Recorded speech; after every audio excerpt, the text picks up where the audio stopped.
नमस्कार, मी अश्विनी डिके। आज अश्विनी स्वादिष्ट किचन मध्ये आपण उपासाला चालणारी चमचमीत झणझणीत अशी लाल तिखटाची साबुदाण्याची खिचडी कशी करायची ते पाहणार आहोत। यापूर्वी आपण हिरव्या मिरचीचा वापर करून खिचडी केलेली आहे, तो व्हिडिओ पण तुम्हाला पाहता येईल। करायला सोपी पण अतिशय चविष्ट अशी ही खिचडी करणार आहोत। साहित्य पटकन बघून घ्या, लगेचच कृती करूया।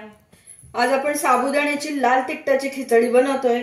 त्यासाठी मी या वाटीने 2 वाट्या साबुदाणा रात्री भिजत घातला होता आणि आता तो सकाळी बघू शकता तुम्ही किती छान मोकळे मोकळे सगळे साबुदाणे झालेत। त्याला कारण म्हणजे साबुदाणा भिजवताना 3-4 पाण्याने स्वच्छ धुवून घ्यायचा, म्हणजे त्यामधलं असलेलं स्टार्च जे असतं ते वाहून जातं आणि आपले छान असे मोकळा मोकळा साबुदाणा तयार होतो।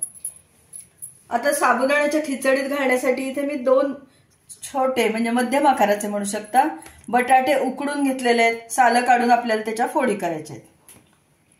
1 कप भरून दाणे कूट घेतलंय। भाजलेले दाण्याचं कूट आहे, थोडंसं ओबडधोबड दाण्याचं कूट केलंय आणि मुख्य म्हणजे सालं न काढता केलेलं हे दाण्याचं कूट आहे। कोथिंबीर घेतलेली आहे बारीक चिरून। ओलं खोबरं, तेही वरती गार्निशिंग करायला घेणार आहोत। खोबरं आणि कोथिंबीरीमुळे अप्रतिम अशी चव लागते खिचडीची। थोडंसं आलं, अर्धा इंच आलं किसून घेतलेलं आहे। 1 टीस्पून लाल तिखट आणि अर्धा टीस्पून बॅडगी मिरचीचं तिखट, असं एकंदर 1.5 चमचा 1.5 टीस्पून एवढं तिखट आपण घेतलंय। 1 टीस्पून एवढी साखर घेतलेली आहे।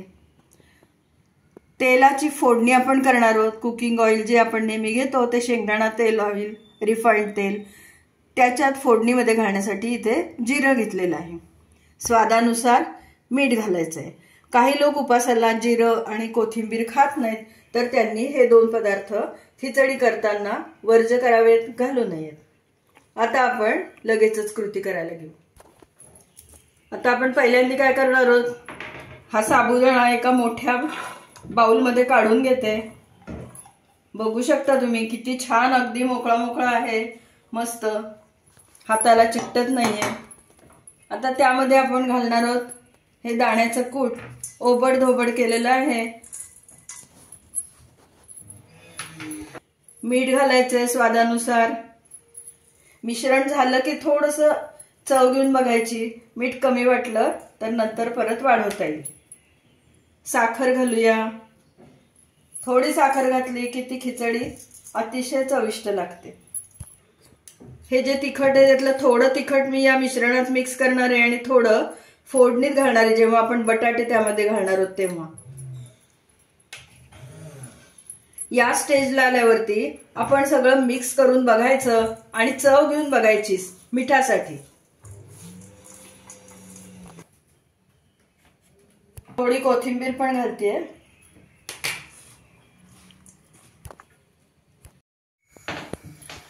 पॅन मध्ये 2 टेबलस्पून तेल गरम करायला ठेवलंय।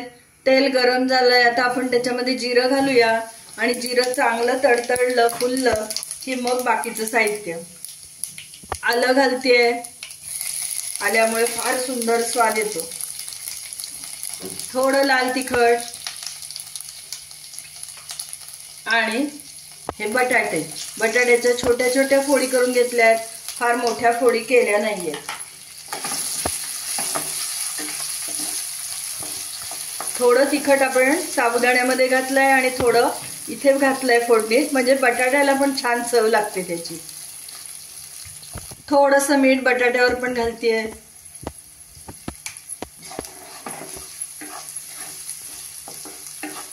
आत्ताच इतका सुंदर वास सुटला याचा। साजूक तूप घालतेय 1 टीस्पून।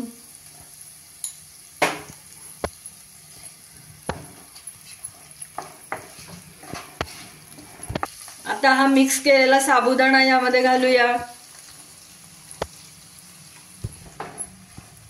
सगळं छान मिक्स करून घ्यायचंय आणि एक वाफ आणायची।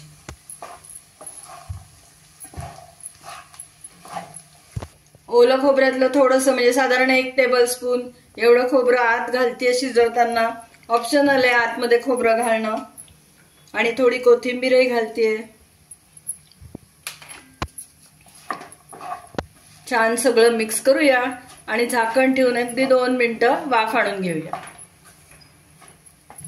गॅसची फ्लेम मीडियम करतोय आणि झाकण ठेवून 2 मिनिटं झाकून वाफ आणूया. झाकण काढून पाहूया. साधारण 1 मिनिट झालंय. आता थोडा पाण्याचा हबका मारतेय. पाणी नाही तर तुम्ही दूधही घालू शकता. पाण्याचा थोडा हबका मारून वाफ आणून घेऊया. मस्त.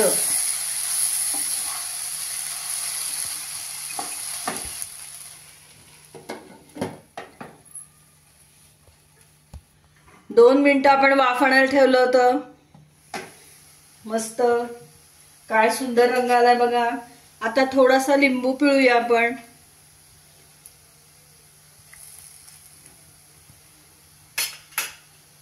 आणि मिक्स करूया.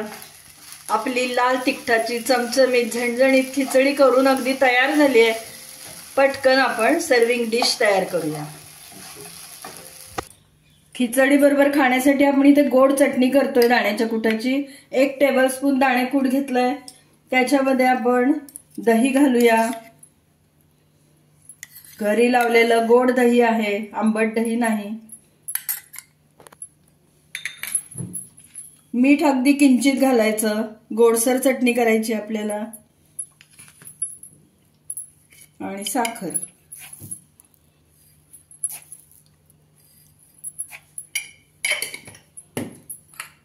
थोडी कोथिंबीर घालतेय आणि आता सगळं मिक्स करूया.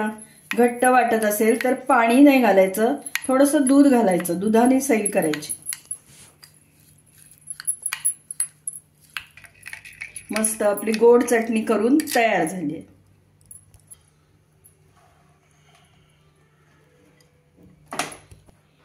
काय सुंदर दिसते डिश. दिसते की नाही लाल चमचमीत झणझणीत खिचडी आपली मस्त पटकन खावीशी वाटते. गार्निशिंगसाठी ओलं खोबरं आणि कोथिंबीर घालतेय. आणि आपण लिंबू तर पिळलंच आहे, पण तरी वर एक छोटीशी लिंबाची फोड. उपासाला चालणारी लाल तिखटाची चमचमीत झणझणीत खिचडी करून आपली अगदी तयार झाली आहे. काय सुंदर दिसते डिश बघा.